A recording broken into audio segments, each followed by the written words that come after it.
Hello, welcome to another session of the Secrets of the Millionaire Mind on the topic, what is your money blueprint set for?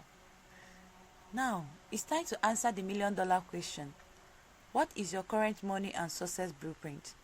And what result is it subconsciously moving you toward? Are you set for success, mediocrity, or financial failure? Are you programmed for struggle or for ease around money? Are you set for working hard for your money or working in balance? Are you conditioned for having a consistent income or an inconsistent income? You know the scoop. First, you have it, then you don't, then you have it, then you don't. It always appears as though the reason for these drastic fluctuations come from the outside world. For instance, I got a great paying job, but then the company folded. Then I started my own business and things were booming, but the market dried up. My next business was doing super, but then my partner left, etc., etc. Don't be fooled. This is your blueprint at work. Are you set for having a high income, a moderate income, or a low income? Did you know there are actual dollar amounts for which many of us are programmed? Are you set for earning $20,000 to $30,000 a year, $40,000 to $60,000 a year, $75,000 to $100,000 a year, $150,000 to $200,000 a year, or $250,000 a year or more? A few years ago, I had an unusually well-dressed gentleman in the audience during one of our 2 hours evening seminars. When the seminar was complete, he came over and asked if I thought the 3-day Millionaire Mind course could do anything for him, considering he was already earning $500,000 a year. I asked him how long he had earned that kind of money, and he responded, consistently for about 7 years now. That was all I needed to hear. I asked him why he wasn't earning $2 million a year. I told him that the program was for people who want to reach their full financial potential, and asked him to consider why he was stuck at $500,000. He decided to come to the program. I got an email from him a year later that said, the program was incredible, but I made a mistake. I only reset my money blueprint to earn the $2 million a year as we discussed. I'm already there. So I'm attending the course again to reset it for earning $100 million a year. The point I want to make is that the actual amount doesn't matter. What matters is whether you are reaching your full financial potential. I know many of you might be asking, why on earth would anyone need that kind of money? First, that very question is not overly supportive to your wealth and is a sure sign you want to reverse your money blueprint. Second, the mere reason this gentleman wanted to earn massive amounts of money was to support his work as a huge donor to a charity that assists AIDS victims in Africa. So much for the belief that rich people are greedy. Let's go on. Are you programmed for saving money or for spending money? Are you programmed for managing your money well or mismanaging it? Are you set for picking winning investments or picking losers? You might wonder, how could whether or not I make money in the stock market or in real estate be part of my blueprint? Simple. Who picks the stock or the property? You do. Who picks when you buy it? You do. Who picks when you sell it? You do. I guess you got something to do with the equation. I have an acquaintance in San Diego named Larry. Larry is a magnet when it comes to making money. He definitely has a high income blueprint, but he has the keys of death when it comes to investing his money. Whatever he buys drops like a rock. Would you believe his dad had the exact same problem? I keep in close touch with Larry so I can ask him for investment advice. It is always perfectly wrong. Whatever Larry suggests, I go the other way. I love Larry. On the other hand, notice how other people seem to have what we termed earlier the midas touch. Everything they get involved with turns to gold. Both the midas touch and the keys of death syndromes are nothing more than the manifestations of money blueprints. Once again, your money blueprint will determine your financial life and even your personal life. If you are a woman whose money blueprint is set for low, chances are you attract a man who is also set for low, so you can stay in your financial comfort zone and validate your blueprint. If you are a man who is set for low, chances are you will attract a woman who is a spender and get rid of all your money, so you can stay in your financial comfort zone and validate your blueprint. Most people believe the success of their business is primarily dependent on their business skills and knowledge, or at least their timing of the marketplace. I hate to be the one to break it to you, but that's La La Land, which is another way of saying not a chance. How well your business does is a result of your money blueprint. You will always validate your blueprint. If you have a blueprint that is sent for earning $100,000 a year, that's exactly how well the business will do. Enough to earn you about that $100,000 a year. If you are a salesperson and your blueprint is set for earning $50,000 a year, and somehow you make a huge sale that makes you $90,000 a year, either the sale will cancel, or if you end up with the $90,000, get ready for a crummy year to follow to make up for it and bring you back to the level of your financial blueprint.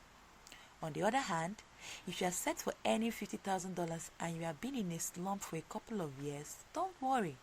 You get it all back. You have to.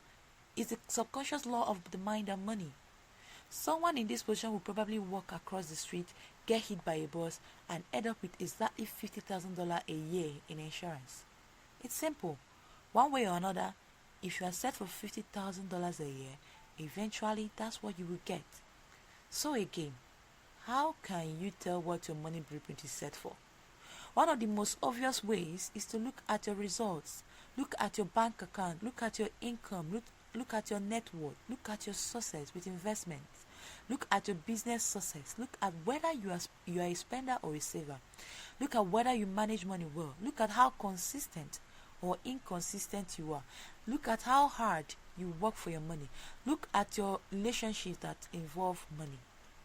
Is money a struggle, or does it come to you easily? Do you own a business, or do you have a job? Do you stick with one business or job for a long time, or do you jump around a lot? Your blueprint is like a thermostat. If the temperature in the room is 72 degrees, chances are good that the thermostat is set for 72 degrees. Now, here is where it's getting interesting. Is it possible that because the window is open and it is cold outside, the temperature in the room can drop to 65 degrees? Of course. But what will eventually happen? This thermostat will kick in and bring the temperature back to 72.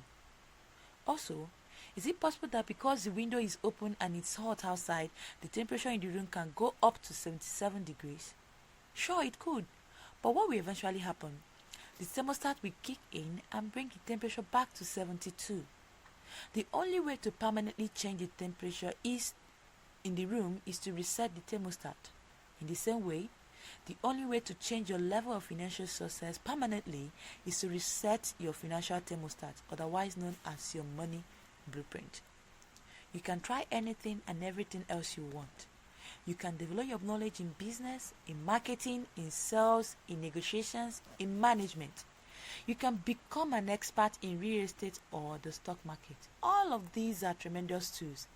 But in the end, without an inner toolbox that is big enough and strong enough for you to create and hold onto the large amounts of money, all the tools in the world will be useless to you. Once again, it's simple arithmetic. Your income can grow only to the extent that you do. Fortunately or unfortunately, your personal money and success blueprint will tend to stay with you for the rest of your life, unless you identify and change it. And that is exactly what we will continue to do in part 2 of this book, and do even further with you at the Millionaire Mind Intensive Seminar. Remember that the first element of all change is awareness. Watch yourself, become conscious, observe your thoughts, your fears, your beliefs, your habits, your actions, and even your inactions. Put yourself under a microscope. Study yourself. Most of us believe that we live our lives based on choice. Not usually. Even if we are really enlightened, we might make just a few choices during the average day that reflect our awareness of ourselves in the present moment. But for the most part, we are like robots, running on automatic, ruled by our past conditioning and old habits. That's where consciousness comes in. Consciousness is observing your thoughts and actions so that you can live from true choice in the present moment rather than being run by programming from the past. By achieving consciousness, we can live from who we are today rather than who we were yesterday. In this way, we can respond appropriately to situations, tapping the full range and potentials of our skills and talents rather than inappropriately reacting to events driven by the fears and insecurities of the past. Once you are conscious, you can see your programming for what it is. Simply a recording of information you received and believed in the past, when you were too young to know any better. You can see that this condition is not who you are, but who you learn to be. You can see that you are not the recording, but the recorder. You are not the content in the class, but the class itself. You are not the software, but the hardware. Yes, genetics might play a role, and yes, spiritual aspects might come into play. But much of what shapes you, who you are, comes from other people's belief and information. As I suggested earlier, beliefs are not necessarily true or false, or right or wrong. But regardless of their validity, beliefs are opinions that are passed around and then down from generation to you. Knowing this, you can consciously choose to leave any belief or way of being that is not supportive to your world, and you can replace it with one that is. In our courses, we teach that no thought lives in your head rent-free. Each thought you have will either be an investment or a cost. It will either move you towards happiness and success or away from it. It will either empower you or disempower you. That's why it is imperative you choose your thoughts and beliefs wisely. Realize that your thoughts and beliefs aren't who you are, and they are not necessarily attached to you. As precious as you believe them to be, they have no more importance and meaning than you give them. Nothing has meaning except for the meaning you give it. Recall how at the beginning of this book I suggested you don't believe a word I say? Well, if you really want to take off in your life, don't believe a word you say.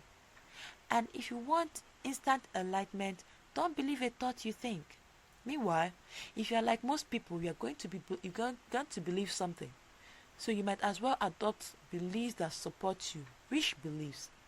Remember, thoughts lead to feelings, which lead to actions, which lead to results. You can choose to think and act like rich people do, and therefore create the results that rich people create. The question is, how do rich people think and act? That's exactly what you will discover in part 2 of this book. If you want to change your financial life forever, read on. Declaration. Place your hand on your heart and say, I observe my thoughts and entertain only those that empower me. I observe my thoughts and entertain only those that empower me. Touch your head and say, I have a millionaire mind.